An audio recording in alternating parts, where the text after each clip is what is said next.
Bismillahirrahmanirrahim. Assalamualaikum warahmatullahi wabarakatuh. Innal hamdalillah nahmaduhu wa nasta'inuhu wa nastaghfiruhu wa nastahdihi wa na'udzu billahi min shururi anfusina wa min sayyiati a'malina. Man yahdihillahu fala mudilla lahu wa man yudlil fala hadiya lahu. Asyhadu an la ilaha illallah wahdahu la syarika lahu wa asyhadu anna Muhammadan abduhu wa rasuluh. Qala Allah azza wa jalla ya ayyuhalladzina amanu taqullaha haqqa tuqatih wa la tamutunna illa wa antum muslimun. Ya ayyuhan nasu taqu rabbakum alladzi khalaqakum min nafsin wahidah khalaqa minha zawjaha wa batha minhuma rijalan katsiran wa nisaa'a wattaqullaha alladzi tasaaluna bihi wal arham innallaha kana 'alaykum raqiba. Ya ayyuhalladzina amanu taqullaha wa qulu qawlan sadida yuslih lakum a'malakum wa yaghfir lakum dhunubakum wa may yuti'illaha wa rasulahu faqad faza fawzan 'azima amma ba'd. Alhamdulillah, segala puji bagi Allah Subhanahu wa taala yang senantiasa memberikan kita nikmat hidayah, nikmat iman, nikmat Islam, nikmat kesehatan, sehingga pada pagi hari ini kita bisa berkumpul, kita belajar bersama dalam suatu majelis. Mudah-mudahan diberkahi oleh Allah Subhanahu wa taala dan menjadi tambahan pemberat timbangan kita di hari kiamat kelak. Amin rabbal alamin. Salawat dan salam tercurahkan kepada Nabi kita Muhammad sallallahu alaihi wasallam, juga kepada putra-putri beliau, kepada istri-istri beliau, kepada para sahabat beliau, dan juga seluruh orang-orang yang mengikuti jejak beliau hingga hari kiamat kelak. Ikhwan fillah, jamaah yang semoga dirahmati oleh Allah Subhanahu wa taala, pada kesempatan pagi hari ini kita akan mengkaji satu surat lagi berkaitan dengan salah satu surat dari juz Ammah. Kita melanjutkan pembahasan tentang surat Asy-Syarh, atau para ulama juga menyebutnya dengan surat Al-Insyirah, yang pada pertemuan sebelumnya kita bahas tentang surat Ad-Duha. Yang ketahuilah surat Ad-Duha dan surat Al-Insyirah ini punya keterkaitan antara keduanya. Keterkaitan antara keduanya itu para ulama tatkala mereka menjelaskan tentang surat Ad-Duha, di situ Allah Subhanahu wa taala sedang menjelaskan tentang kenikmatan zahir yang Allah berikan kepada Nabi kita Muhammad sallallahu alaihi wasallam. Adapun surat Asy-Syarh, di situ Allah Subhanahu wa taala memberikan ingatan kepada Nabi sallallahu alaihi wasallam, mengingatkan Nabi sallallahu alaihi wasallam tentang nikmat batin, nikmat rohani yang Allah Subhanahu wa taala berikan kepada Nabi kita Muhammad sallallahu alaihi wasallam. Akhirnya para ulama sebagian menyebutkan surat Ad-Duha dan surat Asy-Syarh ini satu surat sebenarnya. Mereka mengatakan demikian. Kenapa? Sama-sama berbicara tentang kenikmatan yang Allah berikan kepada Nabi Muhammad sallallahu alaihi wasallam. Jadi mereka menganggap ini sebenarnya satu surat. Tapi yang lebih benar wallahu taala alam, surat Ad-Duha itu satu surat tersendiri dan juga surat Asy-Syarh itu juga surat tersendiri. Jadi dua surat yang berbeda. Surat Asy-Syarh saya bacakan dulu. Bismillahirrahmanirrahim. Alam nashrah laka sadrak wa wada'na 'anka wizrak alladhi anqadha dhahrak wa rafa'na laka dhikrak fa inna ma'al usri yusra inna ma'al usri yusra fa idza faragta fansab wa ila rabbika farghab. Jamaah yang semoga dirahmati oleh Allah Subhanahu wa taala, surat Asy-Syarh tatkala para ulama membahasnya, maka mereka menyatakan bahwasanya surat ini adalah surat Makkiyah. Surat apa? Makkiyah. Apa itu surat Makkiyah? Surat Makkiyah artinya surat yang diturunkan oleh Allah Subhanahu wa taala sebelum hijrahnya Nabi Muhammad sallallahu alaihi wasallam. Kalau suratnya turun atau ayatnya turun setelah Nabi hijrah, maka itu disebut dengan surah atau ayat Madaniyah. Adapun surat Asy-Syarh surat Makkiyah. Di antara dalil yang menunjukkan tentang surat ini adalah surat Makkiyah, itu dalam salah satu ayatnya Allah menyebutkan di sini tentang para ulama menyebutkan di sini Allah bicara tentang kejadian Nabi SAW tatkala beliau nanti dibelah dadanya. Dan ini kan terjadi tatkala peristiwa sebelum Nabi SAW berhijrah ke kota Madinah. Kita bahas jemaah semua taala. Allah Subhanahu wa taala berfirman dalam ayat pertama, Alam nashrah laka sadrak. Kalau kita baca terjemahan biasa disebutkan dalam Kemenak atau yang lainnya disebutkan, bukankah kami telah melapangkan dadamu wahai Muhammad. Jadi di sini ada pertanyaan, wahai Muhammad, bukankah kami telah melapangkan dadamu? Jamaah yang semoga dirahmati Allah Subhanahu wa taala, para ulama tatkala mereka menjelaskan tentang ayat ini, mereka menggambarkan tentang betapa lapangnya dada Nabi Muhammad sallallahu alaihi wasallam. Karena dalam ayat ini Allah menyebutkan, wahai Muhammad, bukankah kami telah melapangkan dadamu? Nah, para ulama tatkala mereka bahas tentang ayat ini, mereka mengatakan pelapangan dada Muhammad sallallahu alaihi wasallam itu bisa dinilai dari dua sisi. Sebagian ulama mereka menyebutkan pelapangan dada Nabi Muhammad ini secara hissi. Secara hissi itu apa maksudnya? Secara hakikat. Benar-benar dada Nabi itu dibelah oleh Allah Subhanahu wa taala. Makanya kita pernah dengar ada namanya kisah apa? Syaqqus sadar. Itu pembelahan dada Nabi Muhammad sallallahu alaihi wasallam. Kala itu Nabi masih kecil, lagi main bareng-bareng teman-temannya, kemudian datanglah malaikat Jibril alaihissalam. Kemudian mengambil Nabi Muhammad SAW, kemudian dibelahlah dada Nabi Muhammad, kemudian diambil sebagian gumpal darah, yang ada segumpal darah diambil, kemudian disebutkan inilah bagian dari syaitan. Kemudian jantung Nabi atau hati Nabi dicuci dengan air zam-zam di tempat wadah yang dari emas. Baru setelah itu dikembalikan lagi, kemudian dijahit. Maka para ulama sebagian mereka tatkala mereka menjelaskan alam nasrullah kasadrak, maksudnya Allah ingin mengingatkan kepada Nabi Muhammad, wahai Muhammad, bukankah kami telah melapangkan dadamu? Maksudnya kami telah mensucikan dadamu, kami telah membersihkan dadamu secara hissi, secara hakikat. Dan ini mukjizat yang Allah berikan kepada Nabi kita Muhammad sallallahu alaihi wasallam. Allah taala zaman sekarang apakah sudah bisa yang seperti itu? Mungkin jantung orang dibelek, kemudian dibersihkan, kemudian dimasukin lagi. Allah alam. Tapi ini terjadi di zaman Nabi sallallahu alaihi wasallam. Makanya Anas bin Malik radhiyallahu taala beliau pernah mengatakan, saya pernah melihat bekas jahitan dari bekas pembelahan dada Nabi Muhammad sallallahu alaihi wasallam. Maka ini kita maknai seperti ini, karena sebagian ulama pun mereka memaknai alam nashrah laka sadrak, maksudnya wahai Muhammad, bukankah kami telah membelah dadamu atau melapangkan dadamu dengan pembelahan dada beliau sallallahu alaihi wasallam. Pemaknaan yang kedua, makna pelapangan dada Nabi Muhammad SAW ini secara hukmi. Secara apa? Hukmi. Maksudnya dilapangkannya dada Nabi itu artinya Nabi itu berbesar hati, tidak mudah marah, kemudian Nabi itu tidak sangat mudah memaafkan. Inilah yang dibuat oleh Allah Subhanahu wa taala kepada Nabi Muhammad sallallahu alaihi wasallam. Dan menakjubkan jamaah, kalau kita lihat bagaimana sifat Nabi SAW, bagaimana akhlak Nabi, maka sungguh luar biasa. Dan beliau orang paling sabar, tidak pernah membalas keburukan. Kenapa? Karena dada Nabi sudah dilapangkan oleh Allah Subhanahu wa taala. Nabi dituduh sebagai penyihir, dituduh sebagai orang gila, dituduh sebagai orang yang merusak kekeluargaan, orang yang sebagai orang yang memecah antara suami dan istri. Tapi beliau tidak pernah balas. Beliau tidak pernah balas. Kenapa? Hati beliau lapang, beliau mampu untuk menahan itu semua. Yang ini kalau ini kita rasakan, kita tidak bakal mampu. Makanya dari sisi ini kita sangat paham Nabi itu adalah seorang Rasul. Kenapa nggak mungkin ada orang bisa sabar, bisa berlapang dada seperti Nabi Muhammad sallallahu alaihi wasallam. Lihat Aisyah pernah mengatakan, "Man taqaba an-nabiy sallallahu alaihi wasallam li nafsihi fi syai'in yu'ta ilaihi qad." Nabi itu tidak pernah membalas keburukan yang tertuju pada diri Nabi Muhammad sallallahu alaihi wasallam. Jadi kalau ada orang ganggu, wahai Muhammad kau penyihir, kau orang gila, apapun itu yang tertuju pada fisik Nabi tidak pernah balas.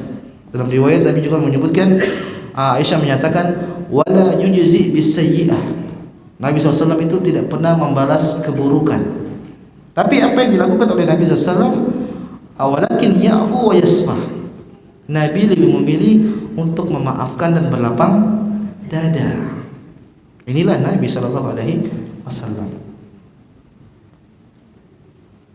Dari sini jamaah SWT kita paham kenapa Nabi bisa seperti itu.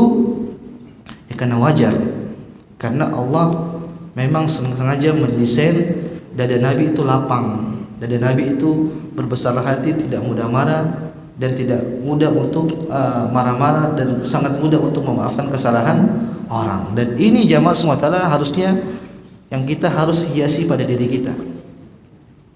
Kita itu sebagai kaum muslimin, sebagai orang mukmin harus menghiasi diri kita dengan sifat seperti ini. Kenapa sifat seperti ini akan buat kita bahagia, Ibu? Iya tidak?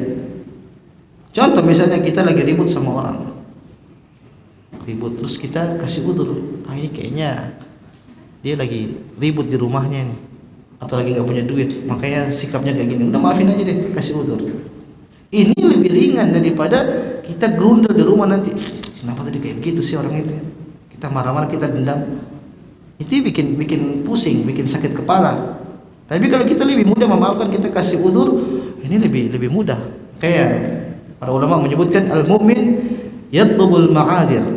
Orang mukmin itu mencari udzur kepada seseorang lain. Wal munafik, adapun orang munafik yatubul atarat. Kalau orang munafik itu dia cari kesalahan orang. Maka ini akhlak yang harus kita tumbuhkan dalam hati kita, jamaah. Sekali lagi, ini kata para ulama di antara sumber kebahagiaan. Kalau kita ingin bahagia, salah satunya kita harus punya sikap yang memaafkan. Apa kesalahan orang selama masih bisa ditolerir, ya kita maafin. Contoh Nabi Muhammad SAW, katanya kita umat Nabi, katanya kita ingin mencontoh ini, maka contohlah Nabi dalam aspek seperti ini. Terlebih jamaah semua, kalau antum ingin turun di medan dakwah, misalnya antum ingin jadi teladan, antum ingin mewarnai sekitar antum, maka ini bekal yang harus kita punya, yaitu apa? Mudah memaafkan, berlapang dada. Buktinya apa? Nabi sebelum jadi Nabi disetting oleh Allah untuk punya hati yang lapang. Demikian juga kita lihat Nabi Musa alaihissalam. Apa Nabi Musa minta sebelum beliau berdakwah? Ada yang tahu? Rabbi shrah li sadri wa yassir li amri. Ya Allah, lapangkanlah dadaku. Artinya dalam medan dakwah itu banyak geronjalan, banyak pantangan, banyak halangan-halangan. Untuk menghadapi itu semua harus punya bekal dada yang lapang. Ya wajar kalau kita mau berdakwah orang nggak suka, itu sangat wajar. Misal ada orang suka judol, misal di sini nggak ada insya Allah. Terus kita larang, ente ngapain main judol, itu haram gitu. Pastikan dia marah. Ya tidak.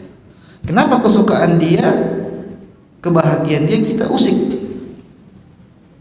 Contoh misalnya ada orang ibu-ibu yang lagi gibah di grup misalnya, terus ibu ingetin, gibah tuh nggak boleh, sama seperti makan daging orang. Nanti orang yang gibahnya mereka tersinggung. Kalau mereka tersinggung, sebagian mereka dia nggak suka, akhirnya mereka nyeletuk, ngapain sih ngurusin orang? Nah, kita yang menasihati sabar, harus punya bekal kesabaran menghadapi orang-orang yang seperti itu. Maka jamaah sekalian, sekali lagi ini dalil bahwasanya kita harus mencontohi Nabi SAW. Luar biasa, Nabi itu orang yang paling memaafkan. Saya kalau mau bicara tentang pemaafannya Nabi, luar biasa. Kita lihat hadis-hadis Nabi itu sangat banyak. Contoh Nabi itu sangat memaafkan. Di antara contoh bentuk Nabi itu memaafkan, yaitu Nabi pernah memaafkan, beliau memaafkan, bahkan disebutkan memaafkan orang yang pernah menghina Aisyah radhiyallahu taala anha, orang yang pernah menuduh Aisyah sebagai pezina. Bayangkan ibu-ibu, siapa? Abdullah bin Ubay bin Salul. Abdullah bin Ubay bin Salul ini gembong munafik. Suatu kesempatan dia pernah menuduh Aisyah berzina, dan itu tidak benar. Tatkala Abdullah bin Ubay bin Salul meninggal, mati, maka anaknya datang kepada Nabi SAW. Wahai Rasulullah, bapak saya meninggal, tidak punya kain kafan. Ini gembong munafik. Kira-kira apa tanggapan Nabi? Coba kalau bapak-bapak di sini, bapak-bapak ada yang istrinya dituduh berzina padahal nggak benar. Kemudian sang penuduh itu mati tidak punya kain kafan. Terus anaknya datang kepada antum, Pak, bapak saya barusan mati nggak punya kain kafan, tolong saya minta kain kafan. Kira-kira antum kasih tidak? Pasti antum bilang kualat. Siap, kualat. Iya. Tapi Nabi SAW tidak begitu. Nabi SAW langsung kasih kain. Nabi tidak banyak bicara, langsung Nabi kasih kain kafan kepada anaknya tersebut. Tidak sampai di situ, anaknya tidak cukup minta kain kafan aja. Anaknya bilang, wahai Rasulullah, salatin bapak saya. Padahal jelas orang itu munafik. Maka Nabi akhirnya mau salatin. Nabi mau salat. Kalau Nabi kasih kain kafan, Nabi salatin, berarti Nabi maafkan tidak? Maafkan. Maka pas Nabi mau salatin, tiba-tiba Umar bin Khattab pun mengingatkan Nabi SAW. Umar mengatakan, ya Rasulullah, alaihissallahu nahaka an tusalli alal munafiqin. Wahai Rasulullah, bukankah Allah itu melarang kita untuk mensolati orang munafik? Kata Nabi SAW, ana baina khiyaratain, saya dihadapkan dengan dua pilihan. Allah SWT berfirman, istaghfir lahum, kau memintakan ampun kepada orang munafik, aw la tastaghfir lahum, atau kau tidak memintakan ampun kepada mereka, tastaghfir lahum 70 marratan fala yaghfirallahu lahum, kau minta ampun pun sebanyak 70 kali, fala yaghfirallahu lahum, maka Allah tidak akan mengampuni mereka. Artinya di sini Nabi SAW mengatakan, saya dipilih dua pilihan, mau maafkan, mau mintakan ampun ataukah tidak. Saya lebih memilih untuk memintakan ampun untuk Abdullah bin Ubay bin Salul. Artinya Nabi maafin berarti.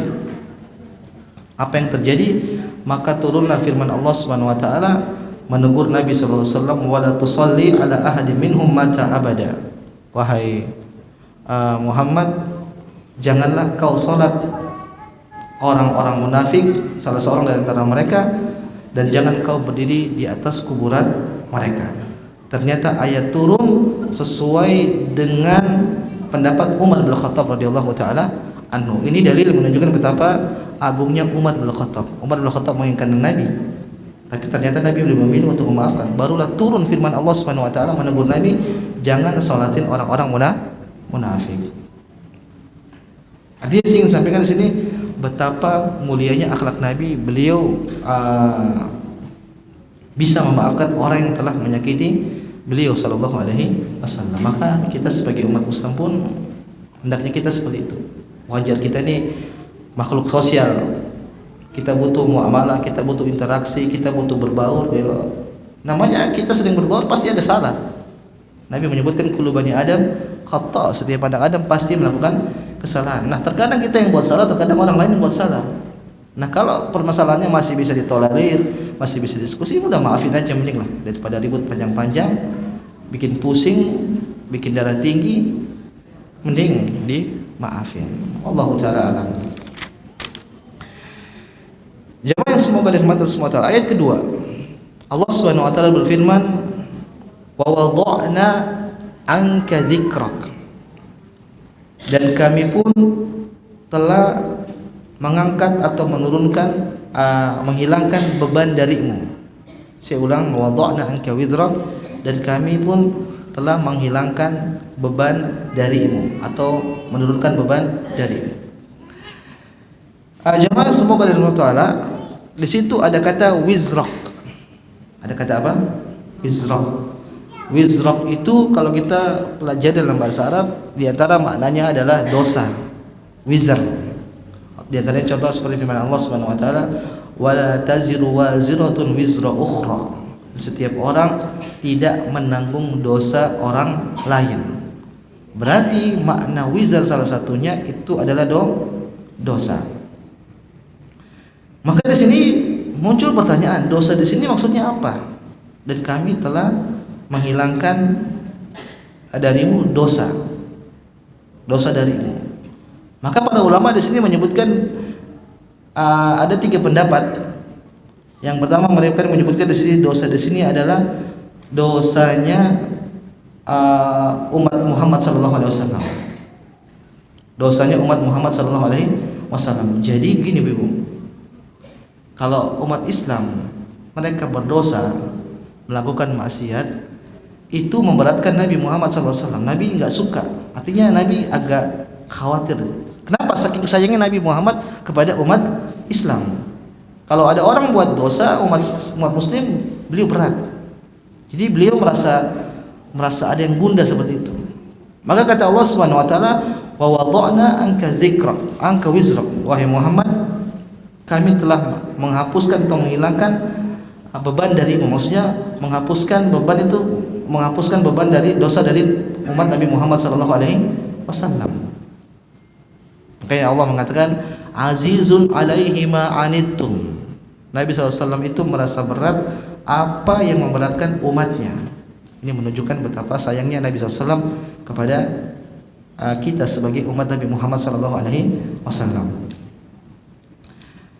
Jadi ini makna pertama, Nabi merasa berat karena dosa-dosa umatnya, maka beban itu pun Allah hilangkan kepada Nabi Muhammad SAW. Artinya Nabi sudah tidak merasa berat lagi. Ada pendapat kedua, beban yang dimaksud di situ adalah kesulitan Nabi tatkala berdakwah. Wada'na anka wizra, berarti dan kami telah menghilangkan beban dakwah yang ada pada dirimu. Tadi kita baru sebutkan dakwah itu berat. Berdakwah itu apa? Berat, banyak rintangannya, banyak cobaannya. Kalau orang tidak kuat, dia akan keluar dari jalan dakwah. Apalagi ujiannya Nabi SAW luar biasa. Tidak secara mulut doang, Nabi itu diganggu sampai secara fisik, dilempari, dipukuli, dihinakan, dimaki-maki, tapi beliau sabar. Itu bikin berat Nabi. Tapi karena Allah menghilangkan beban itu, akhirnya Nabi mulai merasa ringan. Artinya tidak merasa berat seperti dahulu. Kenapa Allah mengatakan wa wada'na anka dzikra, dan kami telah menghilangkan beban darimu wahai Muhammad sallallahu alaihi wasallam. Ada pendapat ketiga, dan kami telah mengangkat beban darimu wahai Muhammad sallallahu alaihi wasallam, maksudnya adalah dan kami telah menghapus dosamu wahai Muhammad. Karena wizar tadi maknanya apa? Dosa. Jadi Nabi itu dosa-dosanya sudah diampuni oleh Allah Subhanahu taala. Namun di situ dikritisi pada ulama pendapat yang ketiga ini.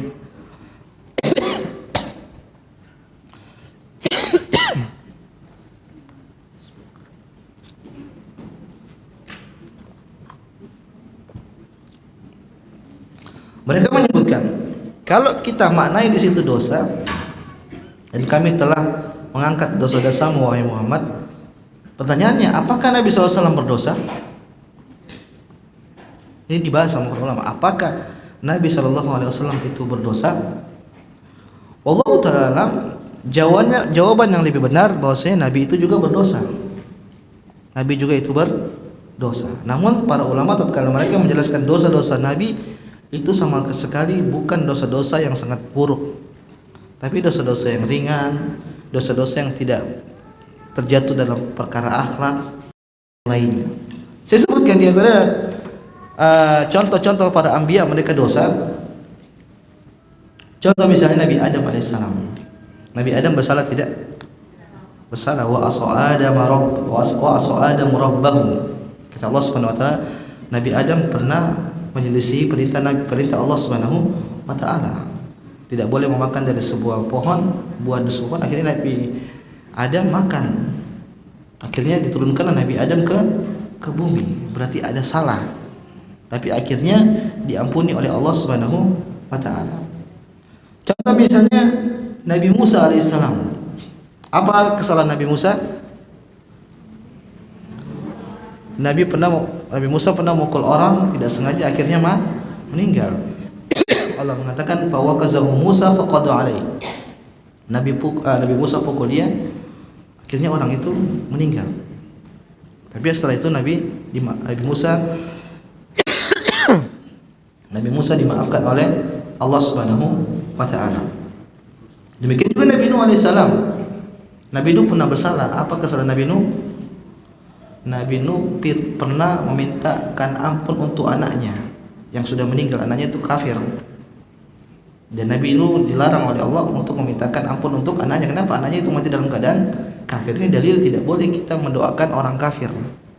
Kalau ada orang kafir sudah meninggal dan jelas matinya kafir, nggak boleh kita doain apa? RIP. Apa itu RIP? Rest in peace. Gimana mau damai? Dia lagi disiksa di bawah itu. Nggak boleh doain orang kafir. Ustaz, tapi dia rajin sedekah, baik dia orang. Ya biar, mau dia baik, mau dia apa, tapi Allah yang suruh, nggak boleh kita doain orang kafir. Ada tidak orang kafir baik, akhlaknya baik? Banyak. Kalau Islam akhlak baik banyak tidak? Ragu-ragu jawab. Enggak lah, Islam lebih banyak, orang Islam yang berakhlak mulia lebih banyak. Intinya saya ingin sebutkan bahwasanya para nabi itu mereka juga bersalah. Salah satunya Nabi kita Muhammad SAW pun beliau juga bersalah. Kenapa? Hikmahnya diantaranya ini untuk menunjukkan bahwasanya Nabi itu benar-benar manusia. Nabi itu apa? Manusia. Dan Nabi menyebutkan kullu bani Adam khata. Setiap anak Adam itu melakukan kesalahan. Allah juga pernah mengatakan tentang Nabi Muhammad SAW, qul innama ana basyarum mithlukum. Katakanlah wahai Muhammad, sesungguhnya aku ini sama seperti kalian. Maksudnya saya ini sama seperti kalian sebagai manusia biasa. Yuha ilayya, hanya saja saya diberikan wahyu oleh Allah Subhanahu wa taala. Ilahukum ilahun wahida. Tuhan kalian itu Tuhan yang satu. Jadi Nabi pun manusia. Nabi pun melakukan kesalahan. Tapi saya ingatkan sekali lagi, ada beberapa ikatan yang dibuat oleh para ulama berkaitan dengan kesalahan Nabi SAW. Yang pertama, kesalahan Nabi tidak sama sekali berkaitan dengan wahyu. Nanti kalau ada kalau itu Nabi salah, berarti Nabi bisa saja salah menyampaikan wahyu dong. Kita katakan tidak. Kesalahan Nabi sama sekali tidak berkaitan dengan wahyu. Wa ma yantiqu 'anil hawa in huwa illa wahyun yuha. Kata Allah Subhanahu wa taala, dan Nabi SAW itu tidak berbicara kecuali adalah wahyu yang Allah berikan kepada Nabi SAW. Yang kedua, dosa Nabi bukan dosa besar. Dosa Nabi bukan dosa besar. Kemudian yang ketiga ditambahkan oleh para ulama, dosa Nabi itu tidak menunjukkan keburukan akhlak para anbiya. Dan yang lebih selamat bahwasanya yang pada akhirnya mereka berdosa, tapi dosa-dosa mereka sudah diampuni oleh Allah Subhanahu wa taala. Sudah dijamin. Sama tidak dengan kita? Tidak. Kita berdosa, tapi tidak ada jaminan dosa-dosa kita diampuni oleh Allah Subhanahu wa taala. Maka tugas kita banyak-banyak bertobat kepada Allah Subhanahu wa taala. Di antara juga hikmah kata para ulama, kenapa Nabi SAW itu bersalah? Karena Nabi akhirnya mengajarkan doa tentang pengampunan. Coba misalnya Nabi berdoa, Rabbi ghfirli khati'ati wa jahli wa israfi fi amri kulli, dan seterusnya. Ya Allah, ampunilah aku atas kesalahanku, kebodohanku, dan israfi, keteladaranku, dan dalam segala perkara. Banyak sekali Nabi mengajarkan kita untuk bertobat. Dalam hadis Nabi menyebutkan, wallahi inni la astaghfirullah fil yaumi akthar min 70 marrah.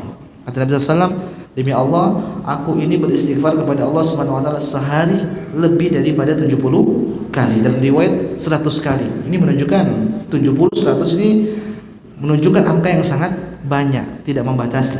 Kalau Nabi sudah diampuni dosa-dosanya, dijamin masuk surga, banyak istighfar, maka harusnya kita pun lebih banyak beristighfar. Kenapa dosa-dosa kita tidak dijamin diampuni oleh Allah Subhanahu wa taala? Adapun Nabi dia jamin. Apa dalilnya? Wa wada'na anka dzikr, dan kami telah mengangkat beban darimu wahai Muhammad. Salah satunya kata para ulama, dan Allah telah mengampuni dosa Nabi Muhammad sallallahu alaihi wasallam, atau mengangkat beban Nabi. Kenapa? Nabi itu khawatir, Nabi itu tidak suka kalau berdosa. Nabi itu gelisah kalau berdosa. Ada suatu hal yang menurut beliau ini suatu kemaksiatan, maka itu ada membuat beliau berat. Maka keberatan itu dihilang oleh Allah Subhanahu wa taala. Maka sekali lagi, idealnya pun kita gitu. Kalau kita berdosa, harusnya kita gelisah. Kalau kita berdosa dan kita biasa-biasa saja, ini hati-hati yang seperti ini. Berarti hati kita sakit. Kita misalnya subuh bangun, tahu-tahu bangunnya subuh telat terus, atau subuh bangun terus sholat tapi pas iqamah tidak bisa sempat sholat apa? Qobliyah, yang Nabi menyebutkan khairun minad dunya wa ma fiha, lebih baik daripada dunia dan isi-isinya. Terus kita biasa-biasa aja. Saya tanya, ketinggalan maksiat, ketinggalan 2 rakaat subuh itu maksiat bukan? Bukan. Karena itu cuma ibadah sunnah. Kita kalau ketinggalan itu kita biasa-biasa aja, berarti ada yang salah. Kenapa? Kita ketinggalan pahala yang sangat besar. Apalagi sampai kita bermaksiat kemudian kita biasa-biasa, ini lebih parah berarti. Maka jangan sampai kita seperti itu. Kalau kita merasa kita seperti itu, berarti ada yang salah dalam hati kita. Lihat kata Nabi, kata Allah Subhanahu wa taala, "Qul inni akhafu in asaitu rabbi adzab yaumin adzim." Ini Allah berbicara tentang perkataan Nabi sallallahu alaihi wasallam, katakan wahai Muhammad, sungguhnya aku takut kalau aku bermaksiat. Aku takut diadab oleh Allah Subhanahu wa taala. Ada kaidah disebutkan para ulama, innal mu'min, atau Nabi ini saya lupa sabda Nabi atau perkataan ulama, innal mu'min yara dhunubahu ka'anna qa'idun tahta jabalin yakhafu an yaqa alaihi. Disebutkan bahwasanya seorang mukmin itu dia melihat dosa itu seakan-akan dia seperti di bawah gunung yang besar, yang dia khawatir bisa saja gunung itu bisa menimpa dia kapanpun. Tapi kalau orang munafik, wa innal munafik yara dhunubahu kadzubab. Tapi kalau orang munafik itu melihat dosa itu seperti apa? Seperti apa jemaah? Ada yang tahu? Seperti lalat. Dia seperti lalat, kemudian menghinggap di hidungnya, kemudian ditepis seperti itulah. Jadi ngeremehin namanya dosa. Nah, kalau kita yang seperti itu berarti hati-hati, jangan-jangan ada sifat kemunafikan dalam hati kita. Intinya, wa rafa'na laka dzikrak, wahai Muhammad, kami telah menghilangkan beban darimu. Beban di sini tadi kita sebut ada 3. Yang pertama beban karena melihat dosa-dosa umatnya. Yang kedua beban karena beban dakwah itu sangat berat, maksudnya beban dakwah. Dan yang ketiga beban dosa Nabi Muhammad sallallahu alaihi wasallam. Wallahu taala alam. Tiga-tiganya benar karena tiga-tiganya maknanya benar. Kemudian ketiga jemaah, semoga dirahmati Allah Subhanahu wa taala. Allah berfirman dalam ayat ketiga, "Wa rafa'na laka dzikrak." Dan kami tinggikan sebutan namamu wahai Muhammad. Saya ulang, wa rafa'na laka dzikrak. Dan kami tinggikan namamu wahai Muhammad. Ayat keempat. Wa rafa'na laka dzikrak, dan kami ayat ketiga belum ya? Berarti ayat ketiga, alladzi anqadha dhahrak, yang memberatkan punggungmu. Ini selaras dengan ayat yang tadi sebelumnya kita baca. Saya ulang, ayat kedua tadi Allah mengatakan apa? Wa wada'na anka wizrak, dan kami telah menghilangkan beban darimu. Beban tadi kita sebut ada 3. Beban dosa Nabi Muhammad SAW, atau beban dakwah, atau beban dosa umat. Kemudian Allah mengatakan selanjutnya, alladzi anqadha dhahrak, yang itu semua memberatkan,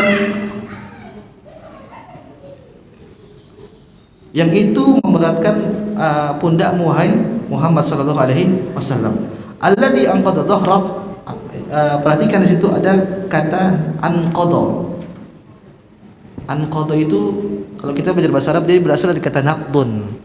Naqdun itu jemaah, ada onta, kemudian biasanya ada tempat-tempat barang, kemudian ditaruh barang-barang di onta itu, nanti kalau saking beratnya nanti dia bunyi krak.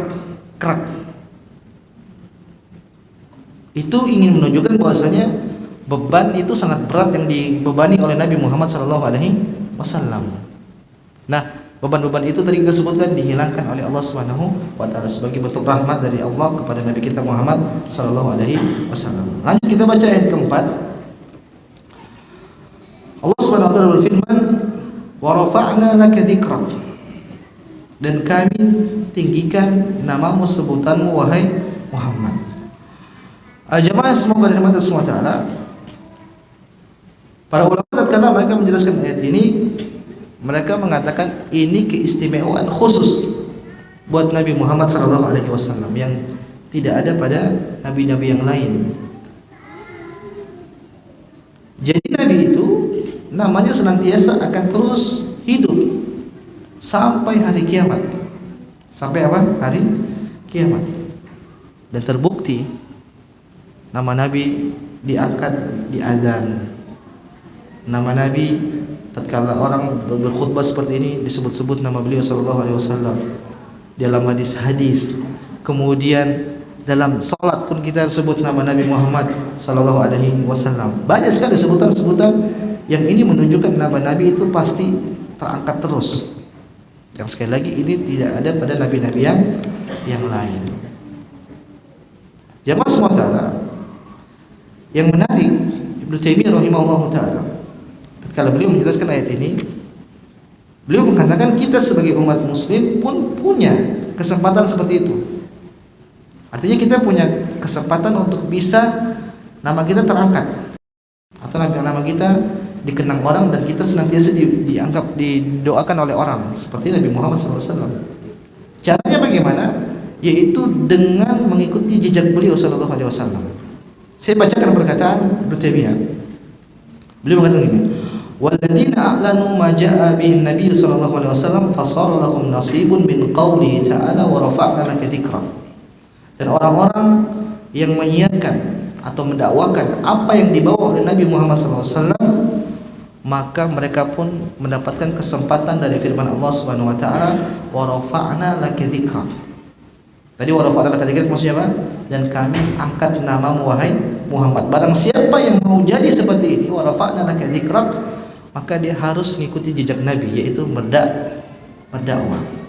Fa inna ma akramallahu bihi nabiyahu min sa'adatid dunya wal akhirah falil mu'minin al mutabi'ina nasibun biqadri imanihim.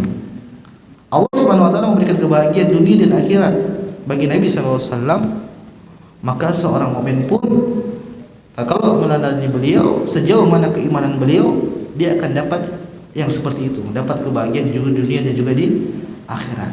Dan terbukti jemaah, kita lihat para ulama mereka meskipun sudah meninggal, tapi nama mereka hidup terus. Tidak. Ini sekarang kita bicara tadi misalnya kita bilang Imam Qurtubi, kita bilang Imam Bukhari, kita bilang Imam Muslim, dan kita doakan rahimahullah. Imam Syafi'i, Imam Ahmad, banyak sekali kita sebutkan para ulama yang mereka sudah meninggal tapi nama mereka hidup. Nah, orang yang tidak berdakwah, tidak punya sisi-sisi keilmuan, mana diingat sama orang? Coba kita lihat orang-orang kaya. Antum pernah kenal kaya orang kaya berapa orang di dunia ini? Yang antum kenal paling siapa? Fir'aun, Qarun. Itu pun buruk semuanya. Tidak antum doain. Tapi siapa yang tidak kenal dari Imam Syafi'i? Siapa yang tidak kenal dari Imam Ahmad? Siapa yang tidak kenal dari Imam Bukhari, Imam Muslim? Kenapa para ulama mereka terkenang seperti itu? Karena mereka mengikuti jejak Nabi Muhammad sallallahu alaihi wasallam. Maka kalau kita ingin seperti itu, sekali lagi, maksudnya tujuan kita bukan dikenang orang, enggak. Tujuan kita lillah, ridho kepada Allah Subhanahu wa taala. Tapi ada bonus yang dibuat oleh Allah Subhanahu wa taala supaya kita seperti Nabi sallallahu alaihi wasallam. Artinya kesempatan kita bisa mendapatkan kebaikan seperti yang didapati oleh Nabi sallallahu alaihi wasallam, maka kita ikut jejak Nabi sallallahu alaihi wasallam dengan apa? Berdakwah. Dan dakwah para jamaah semua tidak mesti menyampaikan seperti ini. Tidak semua orang bisa. Dakwah jalannya tuh luas. Bisa dengan harta, bisa dengan pikiran, dan paling minimal dengan akhlak. Dengan apa?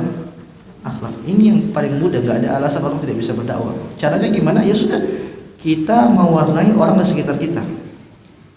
Kita tunjukkan bahwasanya kita itu beda dengan orang lain. Maksudnya bukan beda aneh sendiri, enggak. Orang misalnya tidak sholat sunnah, tidak sholat duha misalnya di kantor, ya udah kita tunjukin, kita berdakwah, kebiasakan sholat duha. Mungkin di kantor tidak terbiasa dengan namanya sholat puasa Senin Kemis. Coba kita mulai ngajarin.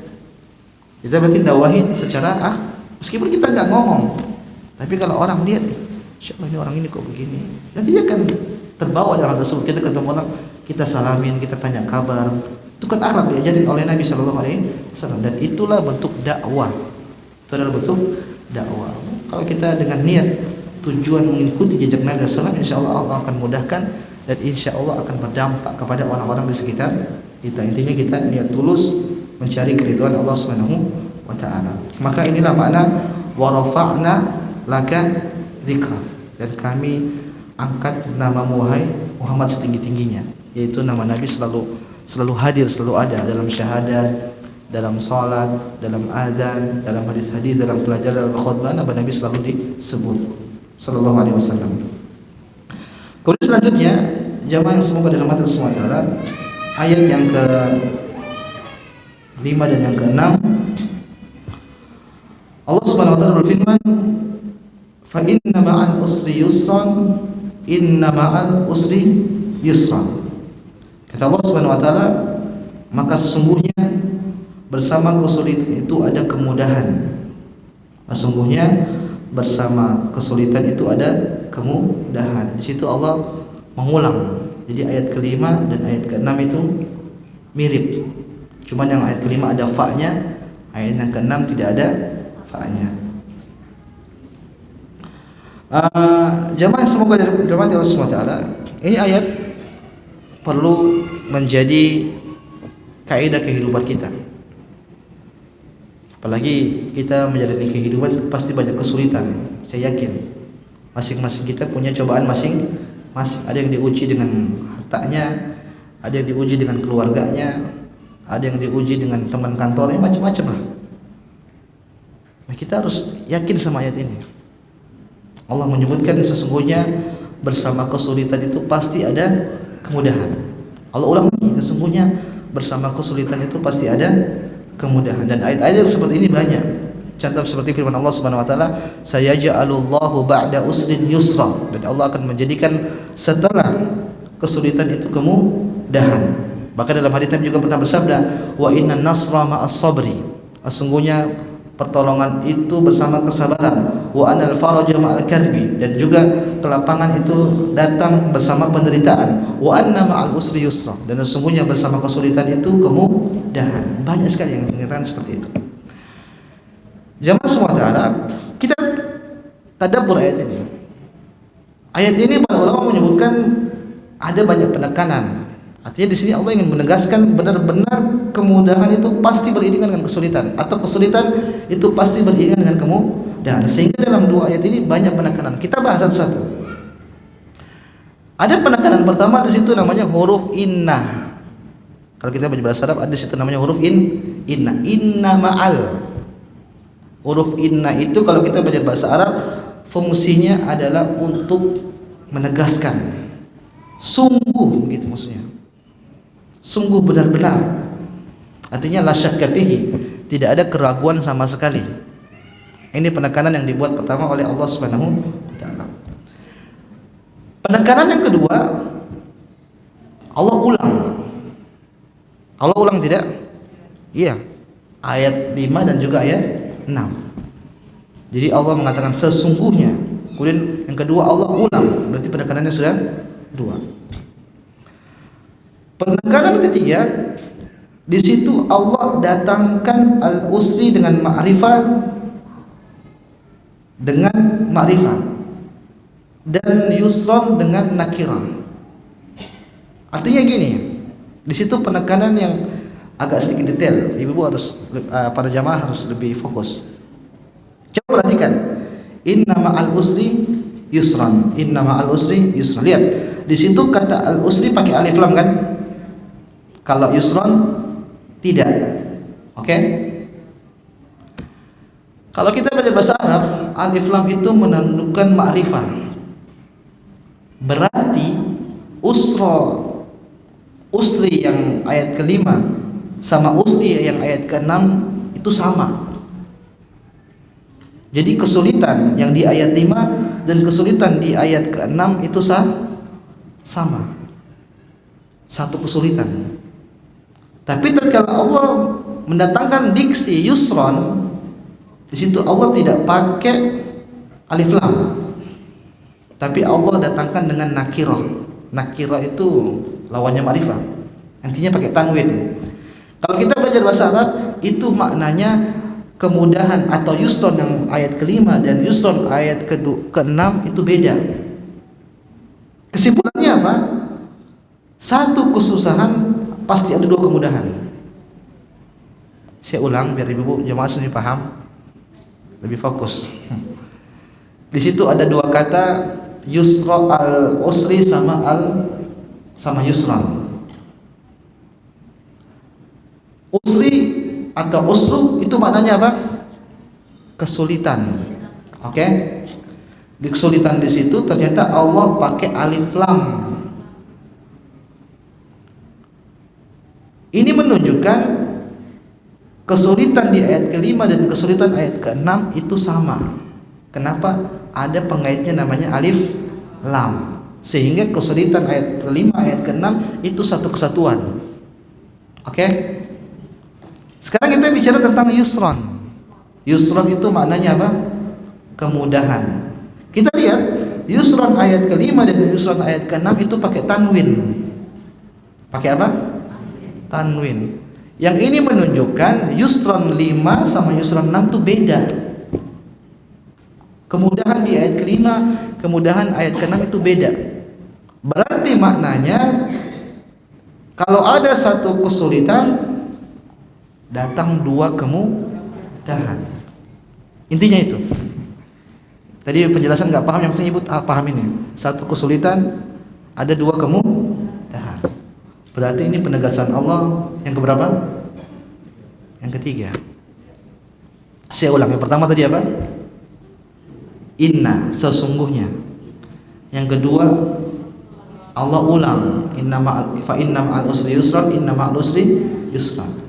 Yang ketiga tadi Allah jelaskan, di satu kesulitan pasti ada dua kemudahan.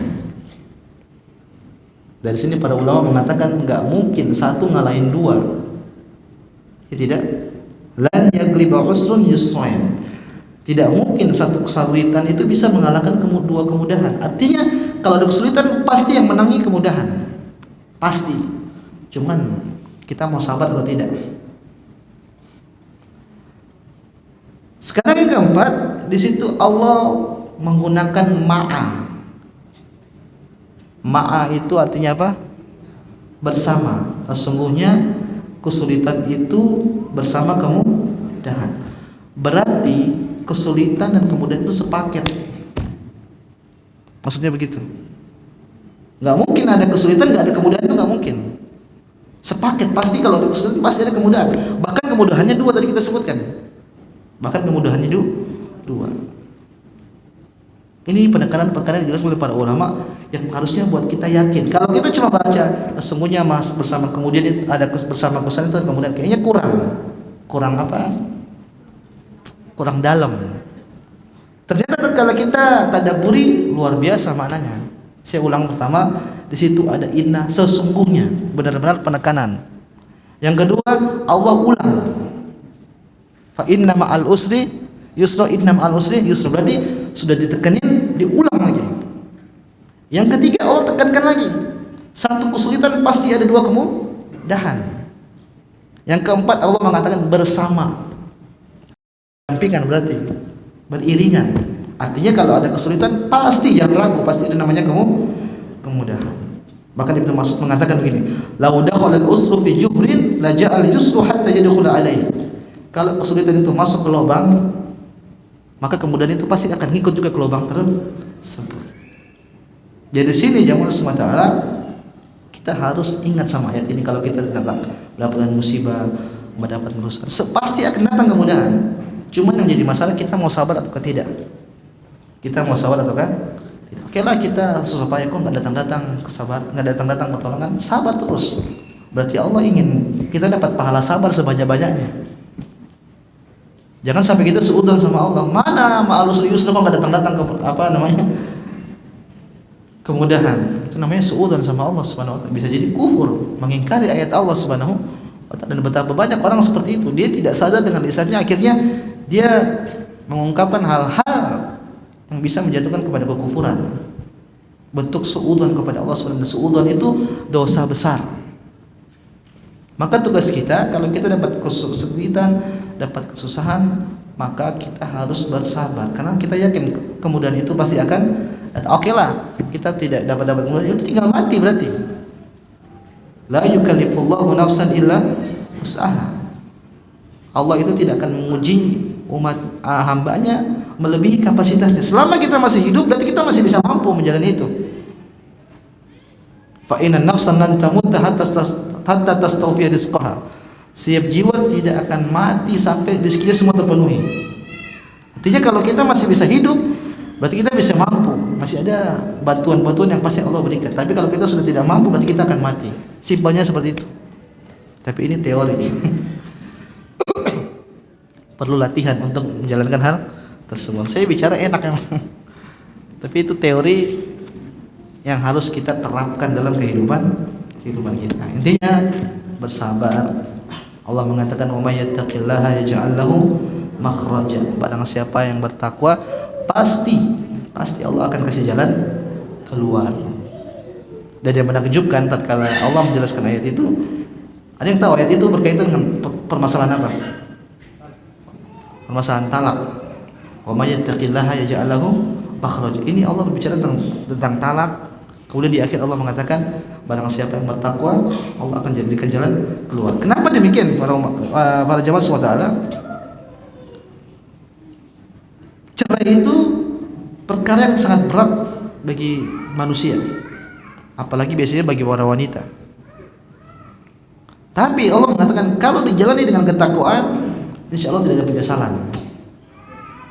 Bahkan Syekh Khoslan hafizahullah ta'ala, beliau pernah mengatakan begini, kalau terjadi perceraian dengan prosedural yang diajarkan oleh Nabi SAW, orang tidak akan pernah menyesal.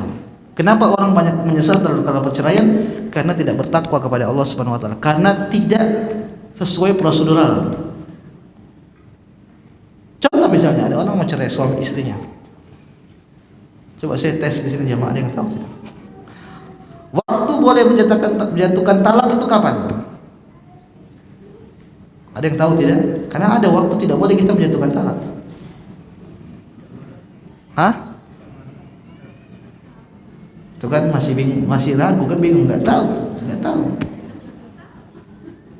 Ya wajar kalau akhirnya orang cerai akhirnya menyesal, itu wajar.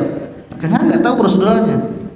Proseduralnya kata Nabi SAW, talak itu tatkala wanita suci belum digauli. Baru tahu bapak-bapak. Jadi nggak ngasal. Kapan seorang lelaki mau mentalak istrinya, itu tatkala suci dan belum digauli. Jadi misalnya baru suci, malam ini digauli, besok dia marah-marah sama suaminya, sama istrinya, nggak boleh jatuhin talak. Saya ulang, malam habis berhubungan, besok akhirnya ribut-ribut marah-marah. Ini sang suami mau marah sebesar apapun, nggak boleh jatuhin talak. Kapan dia harus talak sesuai syariat? Nanti tunggu istrinya haid dulu, baru suci lagi. Dan sebelum digauli, ada masa di situ, masa waktu. Nah, dalam masa waktu itu kan dia berarti berpikir, ini istri saya layak tidak diceraikan, istri saya layak tidak ditalak. Sehingga dalam masa-masa itu dia punya keyakinan benar-benar harus talak ataukah tidak. Tatkala dia mengikuti prosedur itu, dia tidak akan pernah menyesal kalau dia jatuhkan talak. Tapi kan sekarang orang ngawur, malah sedikit jatuhin talak, malah sedikit jatuhin talak. Jatuh tidak talaknya? Jatuh tidak ibu? Jatuh. Tapi berdosa si pentalak. Dan akhirnya nanti terjadi penyesalan. Nanti datang ke Ustaz, saya kemarin lagi emosi, makanya jatuh. Salah ente. Dan betapa banyak yang seperti itu. Makanya Allah ingatkan di akhir, wa may yattaqillaha yaj'al lahu makhraja. Barang siapa yang bertakwa kepada Allah Subhanahu wa taala, maka Allah akan berikan di jalan keluar. Syekh Khawthar mengatakan, barang siapa yang harus, ini jalan terakhir, harus bercerai dengan pasangannya, tapi dia jalani dengan ketakwaan, dia tidak akan pernah menyesal. Kenapa mau cerai aja harus nunggu istri haid dulu, terus nunggu istri suci? Itu kan ada masa waktu. Ustaz nggak jadi marah, ya alhamdulillah, berarti kan nggak jadi marah.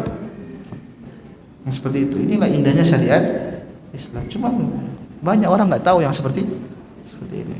Maka jadilah amburadul. Kemudian jemaah SWT, ayat selanjutnya Allah Subhanahu wa taala berfirman, "Fa idza faragta fansab." Kata Allah Subhanahu wa taala, apabila engkau telah selesai dari suatu urusan, fansab, maka tetaplah bekerja atau kerjain urusan yang lain. Jamaah SWT, ini dalil bahwasanya kita tuh nggak boleh malas-malesan. Iya, nganggur tuh jangan sampai nganggur lah. Ihris ala ma yanfa'uk wasta'in billah, kata Nabi SAW, berusahalah meraih apa yang bermanfaat bagimu dan minta tolong sama Allah, wala ta'jas, dan jangan malas. Artinya gini, yang penting gerak, manfaat dunia atau manfaat akhirat. Kalau cuma diam, ini ngapain orang seperti ini? Pengangguran itu orang yang paling dibenci sama Umar bin Khattab. Umar bin Khattab kalau melihat orang nganggur, beliau marah. Ente kira apa langit itu menurunkan hujan emas, diam doang? Enggak. Kita disuruh bergerak, aktivitas. Allah mengatakan fa idza faragta fansab. Kalau kau telah selesai dari satu urusan, maka pindah ke urusan yang lain. Para ulama tatkala mereka menjelaskan ayat ini, mereka banyak pendapat. Ada yang mengatakan maksudnya kalau kau sudah selesai dengan satu ibadah yang lain, satu ibadah, pindah ke ibadah yang lain. Contoh misalnya kita habis sholat ya zikir, habis zikir pindah lagi ke ibadah lain, terus begitu, pindah terus, jangan sampai berhenti. Ada yang mengatakan kalau kau sudah selesai dari urusan duniamu, pindah ke urusan akhirat. Artinya apa? Kita dunia cari secukupnya. Allah mengatakan wabtaghi fima atakallahu ad-daral akhirah wa la tansa nasibaka minad dunya, dan carilah akhirat dari apa yang telah Allah berikan darimu dunia, dan jangan lupa duniamu. Artinya cari akhirat, jangan lupa dunia. Kalau kita kan kebalik, cari dunia, jangan lupa akhirat. Salah yang seperti itu. Yang benar cari akhirat, jangan lupa dunia. Artinya ibadah, jangan lupa makan. Kalau kita makan, jangan lupa ibadah. Ya jadilah kita seperti ini. Maka faida faragta fansab, itu maknanya seperti itu. Dari satu ibadah pindah ke ibadah yang lain, atau satunya dari selesai perkara dunia langsung bergerak menuju mencari apa? Akhirat. Atau juga pada umumnya juga disebutkan sebaliknya, habis setelah ibadah carilah juga dunia. Misalnya habis dunia beribadah, habis ibadah dunia, jangan sampai nganggur. Karena dunia juga kita butuh. Fa idza qudiyatis salatu fantashiru fil ard, kata Allah Subhanahu wa taala, kalau kalian telah selesai melaksanakan salat, fantashiru fil ard, maka bertebarlah dunia. Ngapain? Cari harta, cari dunia. Kenapa? Kita jadikan dunia itu sebagai wasilah untuk kita beribadah kepada Allah Subhanahu wa taala. Gimana kita mau sedekah buat fakir miskin? Gimana kita mau sedekah buat anak yatim? Gimana kita mau sedekah buat para janda kalau tidak punya harta? Harus butuh cari harta untuk mencari pahala di sisi Allah Subhanahu wa taala. Allah mengatakan, "Rijalun la tulhihim tijaratun wala bai'un an dzikrillah." Kata Allah Subhanahu wa taala, orang yang tidak melalaikan perdagangannya dan jual beli dari mengingat Allah Subhanahu wa taala dan melaksanakan salat, wa iqamus shalah wa ita'iz zakat, yakhafuna yawman tataqallabu fihi alqulub wal absar. Maka mereka takut pada hari ketika nanti atau melihat mereka berguncang. Artinya dalam ayat ini Allah memuji pedagang itu yang ingat Allah. Jadi orang itu dia tetap kerja, jual beli, tapi dia masih mengingat. Itulah orang yang dipuji oleh Allah Subhanahu wa taala. Daripada orang cuma diam aja, enggak ngapa-ngapain. Ayat terakhir, ikhwan fillah jamaah semoga semua taala, Allah mengatakan wa ila rabbika farghab. Kata Allah Subhanahu wa taala, wa ila rabbik, dan hanya kepadamu lah farghab, engkau berharap. Ini ayat menjelaskan kita itu senantiasa harusnya berharap hanya kepada Allah Subhanahu wa taala. Jangan serahkan pengharapan kita kepada selain Allah. Banyak masalah-masalah simpel yang kita serahkan pengharapan kita kepada selain Allah. Misalnya permasalahan rezeki. Kita sandarkan rezeki kita kepada orang yang beli. Enggak, kita tetap buka toko tapi hati kita condongnya kemana? Ke Allah, bukan kepada pembelinya. Pembelinya ini yang datangkan siapa? Allah Subhanahu wa taala. kita berobat, hati kita sandar kepada si dokter. Sampai-sampai sebagian orang mengatakan, aduh kalau enggak dokter ini enggak bisa sembuh. Ini berarti kita tidak sandar kepada siapa? Allah Subhanahu wa taala. Yang benar kita menjalankan sebab ikhtiar, tapi kepada Allah kita berharap. Apapun jamaah, kita kalau pengen sesuatu minta dahulu sama Allah Subhanahu wa taala. Bahkan dalam hadis Nabi menyebutkan sampai sendal kita putus, minta sama Allah. Kita tuh sendal putus, kita paham, kita bisa beli lagi, duit ada. Tapi maksudnya tetap kita hadirkan, minta, ya Allah sendal saya putus. Hadirkan, kan kita lupa yang seperti itu. Kita beli sesuatu yang kecil-kecil yang kita inginkan, kita sudah nggak ingat Allah. Kenapa? Saking murahnya, mungkin saking remehnya, kita bisa beli sendiri, kita bisa cari sendiri. Tapi enggak, Nabi menyebutkan kita tetap harus ingat siapa? Allah. Kita harus minta kepada Allah. Bahkan sendal yang putus, sendal berapa sih? Kan 20.000, kita bisa belilah. Tapi tatkala putus, ingat kita harus minta sama Allah Subhanahu wa taala, meskipun kita tahu duitnya kita megang. Kenapa? Ini bentuk ketawakalan kita, bentuk pengharapan kita kepada Allah Subhanahu wa taala, supaya kita tidak ujub jemaah. Terkadang kalau kita dari hal-hal kecil kita lupa sama Allah Subhanahu wa taala, itu akan bisa berdampak nanti pada selanjutnya. Yang kecil-kecil kita lupa sama Allah, nanti kita akan lama-lama tidak bersyukur, akhirnya kita condong bahwa kita ini selalu bisa. Ini yang bahaya yang seperti ini. Akhirnya datang ujub, dan ujub itulah yang membinasakan siapa? Qarun. Innama utitu ala ilmin indi. Ini semua yang saya dapatkan semua ini dari siapa? Dari keahlianku, dari usahaku, bukan dari Allah Subhanahu wa taala. Makanya ada orang di podcast biasanya, Pak, kok sekarang bisa sukses seperti ini? Ya karena saya begini. Lupa nyebutin Allah Subhanahu wa taala. Yang begini bahaya. Dengan saya nanti segala urusan beres. Ente siapa? Boleh nanti, tapi bilang insya Allah. Apa? Insya Allah. Kalau Allah tidak berkehendak kau jago seperti apa pun nggak akan beres. Hati-hati yang seperti itu. Sandarkan segala hal, pengharapan, tawakalnya kepada Allah Subhanahu wa taala. Iyyaka na'budu wa iyyaka nasta'in. Hanya kepadamu kami beribadah dan hanya kepadamu kami minta tolong. Wa idza sta'anta fasta'in billah. Kata Nabi sallallahu, kalau kalian minta tolong, mintalah kepada Allah Subhanahu wa taala. Jangan minta kepada yang lain. Yang lain itu hanya sebab. Apapun hal, gantungkan niat kita, keterkaitan hati kita hanya kepada Allah Subhanahu wa taala. Allahu taala menjawab semata. Kita selesai dari surat Asy-Syarah. Masih 15 menit, mau lanjut apa? Tanya jawab. Lanjut. Oke. Mudah-mudahan selesai. Surat selanjutnya surat At-Tin. Surat apa? At-Tin. Kita bicara dulu dari sisi Makkiyah atau Madaniyah. Sama, para ulama menyebutkan surat At-Tin ini surat Makkiyah. Itu surat tatkala Nabi SAW sebelum hijrah ke kota Madinah. Apa dalilnya? Di dalam tersebut Allah mengatakan wa hadzal baladil amin, dan ini adalah negeri yang aman. Seakan-akan di situ ada isim isyarah, dan ini adalah tempat yang aman, maksudnya kota Mekah. Makanya para ulama menyebutkan ini surat Makkiyah. Jemaah SWT, secara umum ayat ini berbicara tentang sama, masih kenikmatan yang Allah berikan kepada manusia. Kalau surat Ad-Duha dan surat Asy-Syarah itu nikmat yang khusus tertuju kepada Nabi SAW. Kalau surat At-Tin ini nikmat yang Allah berikan kepada semua hamba, ke semua makhluk, yaitu apa kata Allah Subhanahu wa taala, laqad khalaqnal insana fi ahsani taqwim, dan kami telah menciptakan kalian fi ahsani taqwim, dalam sebaik-baik rupa, kata para ulama, fi ahsani surah, sebaik-baik rupawan. Nah, dari kenikmatan tersebut manusia akhirnya terbagi menjadi dua. Ada yang kufur dan ada yang bersyukur kepada Allah Subhanahu wa taala. Secara ringkasnya begitu. Saya ulang, dalam surat At-Tin ini Allah jelaskan Allah memberikan kenikmatan kepada hamba, kenikmatan seindah rupawan. Manusia itu makhluk yang paling indah. Nah, dari kenikmatan ini terpecahlah manusia dalam menyikapi kenikmatan tersebut. Ada yang menyikapi dengan kekufuran, ada yang menyikapi dengan apa?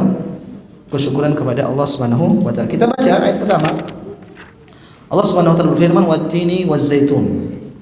Dan demi buah tin dan demi buah zaitun. Jamaah semoga Allah Subhanahu wa taala, di sini Allah bersumpah dengan apa? Buah. Saya sudah kayaknya saya sudah singgung di pertemuan pertama. Saya katakan maksudnya Allah bersumpah dengan makhluk apapun terserah Allah Subhanahu wa taala.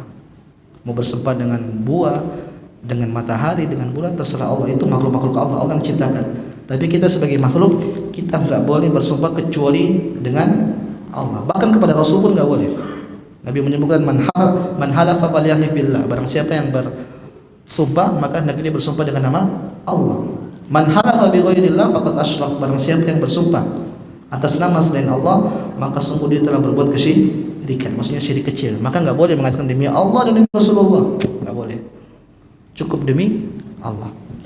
Di sini Allah bersumpah wat-tini waz-zaitun, demi buah tin dan buah zaitun. Para ulama menyebutkan kenapa Allah bersumpah dengan buah tin dan buah zaitun. Karena buah tin dan buah zaitun ini buah yang spesial. Buah yang apa? Spesial. Kalau tin itu kata para ulama, buah tin ini sejenis, saya juga belum pernah lihat secara nyata, tapi para ulama menyebutkan ini buah seperti buah di surga.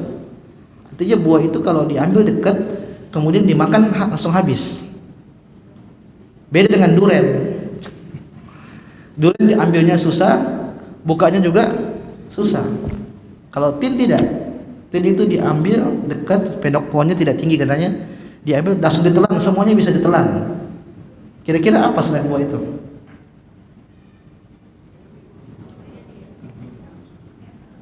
Gersan. Gak enak tapi. Intinya seperti itulah. Intinya dia mirip dengan apa? Buah di surga. Kemudian zaitun. Zaitun ini pun buah yang bermanfaat. Bahkan orang-orang Syam menjadikan buah tersebut seperti bahan makanan pokok. Seperti makanan pokok. Nah, Allah bersumpah wat-tini waz-zaitun. Para ulama menyebutkan maksudnya itu Allah sedang bersumpah tentang negeri Syam. Kenapa buah tin dan buah zaitun ini adanya di negeri Syam? Dan Allah sebutkan wat-tini waz-zaitun ini untuk menarik perhatian orang-orang kafir Quraisy. Kok bisa Nabi Muhammad bicara tentang buah yang tidak ada di kota Mekah? Tin dan zaitun itu ada di Mekah. Adanya di mana? Di Syam. Sehingga Muhammad bersumpah dengan suatu buah yang tidak ada di sini. Ini menarik perhatian. Ini maknanya seperti itu. Kemudian kedua Allah SWT bersumpah wa turi sinin, dan demi gunung Sinai. Kalau kita bicara tentang gunung Sinai, kita ingatnya sama siapa? Musa. Wa kallamallahu Musa taklima, dan Allah mengajak Nabi Musa berbicara. Itu tempatnya di Sinai. Dan Sinai ini juga adanya di Syam. Lagi ini untuk menarik perhatian orang-orang Quraisy, bicara tentang negeri Syam. Selanjutnya ayat kita biar lebih cepat. Ayat selanjutnya, ayat ketiga, wa hadzal baladil amin, dan demi kota yang aman. Barulah Allah berbicara tentang kota Mekah. Oke? Ayat 1 Syam, ayat kedua Syam, ayat ketiga Mekah. Maka dari sini para ulama mereka menjelaskan begini, kenapa Allah bersumpah dengan Syam, Mekah. Yang pertama, ayat pertama itu Allah seakan-akan berbicara tentang demi Nabi Isa alaihissalam. Kenapa Nabi Isa itu dari Syam? Kemudian Sinai demi siapa? Musa. Mekah siapa? Muhammad sallallahu alaihi wasallam. Jadi ada makna isyarat di balik itu. Kenapa? Ini tiga-tiga nabi ini ajarannya sama. Ajarannya mengajarkan kepada tauhid. Wa laqad ba'atsna fi kulli ummatin rasulan an ibudullaha wa jtanibut taghut. Kata Allah Subhanahu wa taala, dan tidaklah kami mengutus setiap kaum itu rasul kecuali semuanya mengarahkan kepada tauhid, menjauhkan orang dari kesyirikan, dari tagut, penyembahan kepada tagut. Sehingga watin, wazaitun, waturi sinin, wahadal baladil amin, ini seakan-akan Allah menyebutkan demi Nabi Isa, Nabi Musa, dan juga Nabi Muhammad SAW, yang ketiga-tiganya ini meskipun syariatnya berbeda-beda, tapi tujuannya sama, Islam, yaitu mengarahkan kepada tauhid. Selanjutnya Ayat ke-4. Allah SWT berfirman, laqad khalaqnal insana fi ahsani taqwim. Kata Allah Subhanahu wa taala, dan sungguh kami telah menciptakan manusia dalam bentuk sebaik-baiknya. Para ulama menyebutkan ini dalil jamaah. Semua makhluk yang Allah ciptakan yang paling indah itu manusia. Paling indah apa? Manusia. Kenapa Allah mengatakan dan kami telah menciptakan manusia fi ahsani taqwim, fi ahsani surah, sebaik-baik rupawan. Makanya ada kisah tentang ayat ini. Ada seorang laki-laki, dia goda istrinya. Dia ingin mencanda istrinya. Dia bilang, wahai istriku, kalau kau tidak lebih cantik dari rembulan, saya talak kau 3. Paham tidak perkataan ini? Kalau kau tidak lebih cantik daripada rembulan, kau saya talak 3. Maksudnya kau ini paling cantik melebihi rembulan. Nah ini perempuan langsung dia tutup dirinya sama suami. Oh jatuh, tidak mungkin saya lebih cinta daripada rembulan. Rembulan itu sangat indah. Jadi menurut perempuan ini saya sudah talak 3 ini. Akhirnya sang suami tadi yang alih-alih pengen ngerayu istrinya, akhirnya dia pusing. Lah suami saya, istri saya sudah tidak mau bareng lagi. Kenapa? Dia merasa itu sudah jatuh talak. Akhirnya dia minta fatwa kepada para ulama. Akhirnya sebagian ulama mengatakan enggak. Para ulama mengatakan jatuh talaknya. Kenapa? Yang paling mulia ya tetap rembulan sama manusia, apalagi istrimu. Mungkin begitu. Lebih tinggi, lebih mulia, lebih cantik, lebih indah rembulan. Barulah dia tanya kepada seorang ulama Hanafi. Ulama mengatakan enggak jatuh. Kenapa? Manusia istrimu lebih indah daripada rembulan. Apa dalilnya? Beliau berdalil dengan ayat ini. Laqad khalaqnal insana fi ahsani taqwim. Sungguh kami telah menciptakan manusia dalam sebaik-baik rupawan, sebaik-baik rupawan. Inilah makna dari laqad khalaqnal insana fi ahsani. Dan inilah yang diingatkan oleh Allah kepada manusia. Kita lihat tubuh kita, ini banyak sel-sel. Ini semua penciptaan Allah yang sangat indah, yang sangat mulia, yang tidak ada tandingannya dengan yang lain. Kemudian Allah mengatakan, "Tsumma radadnahu asfala safilin." Kemudian kami kembalikan dia ke tempat serendah-rendahnya. Artinya manusia itu tadinya diangkat indah, kemudian dikembalikan ke tempat rendahnya. Di sini para ulama menyebutkan ada 2 makna. Tempat serendah-rendahnya yang pertama itu maksudnya tua. Tadinya ganteng, tadinya cantik, pada ujungnya tua. Pada ujungnya jadi kakek-kakek, jadi pada ujungnya jadi nenek. Sebagian ulama mengatakan enggak. Maknanya adalah humma radadnahu asfala safilin, kami kembalikan mereka ke tempat yang paling rendah. Maksudnya neraka jahanam. Maksudnya apa? Neraka jahanam. Oke, ada 2 makna. Tadinya ganteng, cantik, akhirnya jadi kakek-kakek, nenek. Ada yang kedua, kita tinggikan engkau, akhirnya kita kembalikan engkau kepada neraka jahanam. Kemudian Allah selanjutnya mengatakan, illal ladzina amanu, kecuali orang-orang beriman, wa amilus solihat, dan beramal saleh, falahum ajrun ghairu mamnun, maka bagi mereka pahala tanpa batas. Kalau kita bawa ke tafsir yang pertama, kalau kau dulu kuat, cantik, ganteng, kemudian kau jadi kakek, kau kembalikan ke kakek-kakek, maka itu pasti. Tapi meskipun dalam kondisi tersebut, kau tetap mendapatkan pahala yang unlimited. Saya ulangi ibu paham. Allah mengatakan, kalian dulu itu kuat, ganteng, cantik, kemudian berubah jadi apa? Nenek dan kakek. Tapi kalau kau beriman dan kau beramal soleh, kakek-kakekmu itu, nenek-nenekmu itu tidak mempengaruhi pahalamu, bahkan kau dapat pahala terus menerus tanpa batas. Paham sampai sini? Caranya gimana? Beriman dan beramal saleh. Jadi gini, dalam hadis Nabi menyebutkan begini, idza maridul abdu, kalau seorang hamba sakit, au safar, kemudian dia safar, kutiba lahu mithlu ma kana ya'malu muqiman sahihan, maka dia akan dicatatkan sebagaimana dia tidak safar dan dia sehat. Jadi kalau ada orang, misalnya bapak-bapak punya kebiasaan dulu masih muda suka sedekah, sampai dia umur 50, 60 setiap hari sedekah. Tahu-tahu di umur 60 mungkin sudah enggak kerja lagi, duit sudah enggak ada. Kemudian hidup sampai 80 tahun. Dari 60 sampai 80 ini tetap dicatatkan sebagai orang bersedekah. Kenapa? Dia punya kebiasaan sedekah. Contoh misalnya kita kebiasaan sholat malam. Tahu-tahu kita safar, kan biasanya safar tuh capek, jadi tidak sempat sholat malam. Maka tatkala kita tidak sholat malam, tetap kita dicatat sebagai orang yang sholat malam. Maka ini manfaatnya kalau kita beribadah di masa muda, masa kuat. Kita punya kebiasaan itu, nanti suatu saat kita tidak kuat lagi, ini di masa tidak kuat tetap dicatat pahalanya. Makanya Allah mengatakan falahum ajrun ghairu mamnun, maka bagi mereka pahala tanpa batas. Artinya ngalir terus itu jalan. Mana yang kedua? Tadi kembalikan kemana? Ke neraka jahanam. Kalau kufur, kecuali illal ladzina amanu wa amilus shalihat, kecuali orang beriman dan juga beramal saleh, maka mereka tidak ke neraka, tapi mereka di surga dan mendapatkan pahala yang jalan tanpa batas. Artinya ghairu mamnun itu kenikmatan yang tidak berhenti. Ayat selanjutnya ke-7 Allah mengatakan fama yukadzibuka ba'du biddin, maka apakah yang membuat mereka mendustakan wahai Muhammad tentang hari kiamat?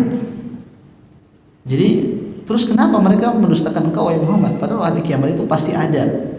La syakka fihi, tidak mungkin tidak ada keraguan terjadinya hari kiamat. Alaihissallahu biahkamil hakimin, bukankah Allah itu hakim yang paling adil? Artinya begini, setelah Allah menyebutkan kenapa mereka mengingkari kepada engkau tentang hari kiamat wahai Muhammad, sedangkan Allah itu kan ahkamul hakimin, sosok Tuhan yang paling adil. Maksudnya begini, kalau Allah ciptakan manusia kemudian tidak diadili di hari kiamat, kira-kira Allah adil tidak? Saya kasih analogi. Di sini kita jadi bos, mudah-mudahan amin. Ya, karyawan 4, yang 3 rajin, yang 1 ini malas-malesan, tukang bolos. Terus di akhir bulan kita puji semuanya. Kira-kira ini bos benar tidak? Enggak kan? Karena tidak adil, 3-nya benar tapi yang 1 enggak benar tapi tetap dipuji. Itu orang tidak benar, bos tidak benar. Terus gimana dengan Allah? Allah ciptain manusia banyak, terus nanti di akhir Allah tidak adili. Jadi disamakan orang maksiat dan orang tidak maksiat masuk surga semua. Kira-kira Allah adil tidak seperti itu? Tidak. Makanya namanya ada hari kiamat, namanya ada hari persidangan. Kenapa Allah itu ahkamul hakimin? Allah itu maha adil.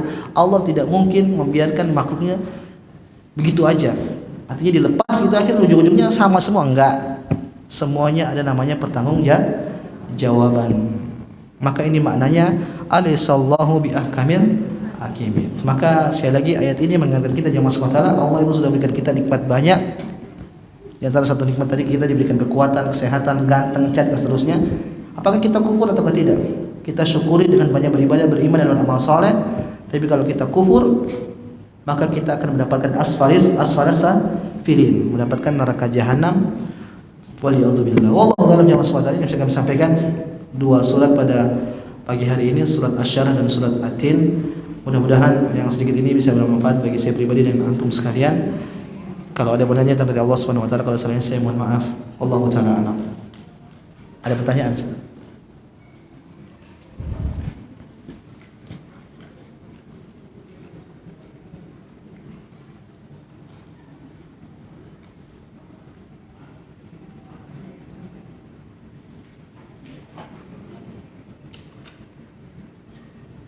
Kalau tidak ada, saya tutup sampai sini, saya enggak ada. Ditutup. Subhanakallah bihamdik asyhadu an la ilaha illa anta astaghfiruka wa atubu ilaik. Wassalamualaikum warahmatullahi wabarakatuh.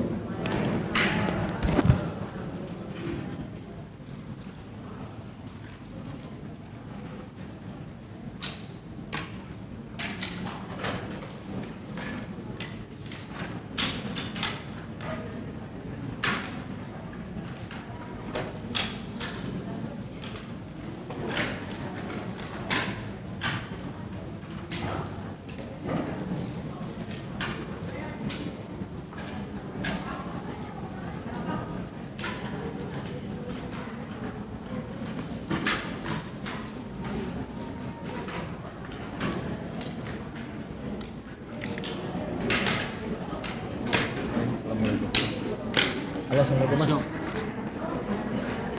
Halo.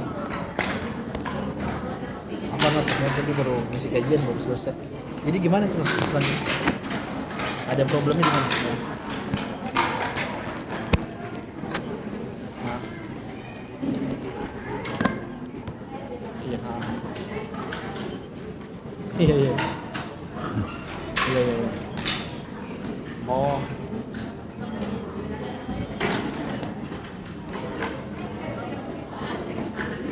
Oh, anak aja, anak foundation dulu. Anak belum lihat soalnya. Berarti